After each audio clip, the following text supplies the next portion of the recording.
So we have a fully functioning game here, but all good things must end, and this game doesn't. It just goes on and on and on and on. So what's the best way to end a game like this? You probably have your own ideas, but you don't know enough about coding yet to create a gigantic mouse boss battle with nuclear cheese bombs.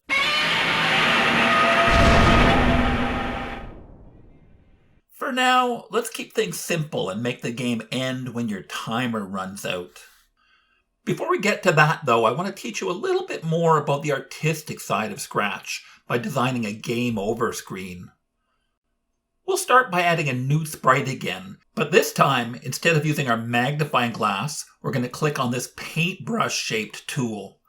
This will switch us over to Scratch's image editor, where all the drawing tools live. Before we start drawing, let's enter a name over here in the sprites pane.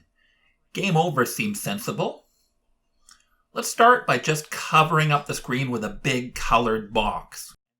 Pick the rectangle tool from the bottom of your tools list and drag it to fill the inner box on your drawing screen. When you let go of your mouse button, you'll see a blue border along the edge of your new box and some handles at the edges for resizing and reshaping your box. These little visual hints are here to tell you that your box is selected, which means that any changes you make to color or other attributes will affect that box.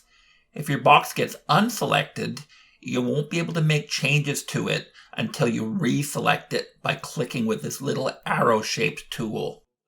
Let's go ahead and pick a color for our box.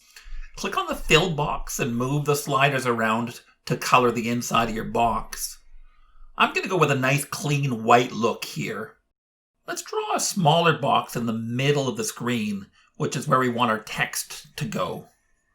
I'll color mine green to match the color scheme of my game. Let's tilt the box a little by dragging on this little curved arrow shape at the bottom of the image. Right next to your select tool is the reshape tool, which you can use to stretch and bend your box. If you click anywhere along the edge of your shape with this tool, you can create new corners that you can use to reshape your box even further. Each corner of your shape has little handles on the edge that you can stretch and twist to make cool curved lines. I don't want curves on my box, so I'm going to undo the last few moves by clicking here. Okay, now I'm going to add some text to my shape. Let's pick our color first. I'm going to go with white again, and then click on this little letter T shaped tool, which lets us draw text.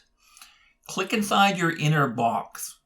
It's hard to see that anything happened here, but if we zoom in close enough, you'll see that now there's a little cursor on your screen that you can start typing into. We'll change the size of the text later, but for now, just start typing game, enter, over. You can switch fonts now by clicking on this little pull-down menu, and you can resize your text and tilt it by dragging the handles at the edge of your text box. Let's dress up the screen a little more by adding some images from the game. Click on one of the sprites from your game. I'll start with the cat. In a minute, we're going to make a copy of this image for our game over screen. But before we start moving our sprite around, let's make sure it's all in one piece.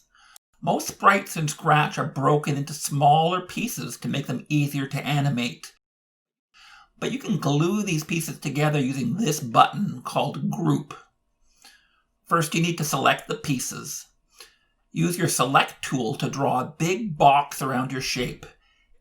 Hit the Group button, and you'll see that all the cat's parts are now moving as one unit.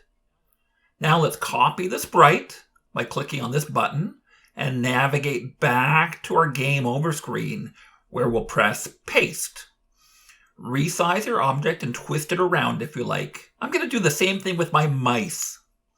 Scratch always remembers the last thing you copied, so I can place a bunch of mice here without having to copy again.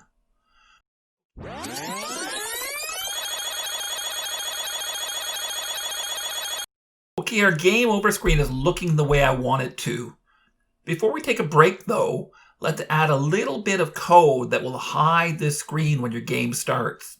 Otherwise, you won't be able to play test your game. When I come back, we'll create a timer and make this screen reappear to end the game.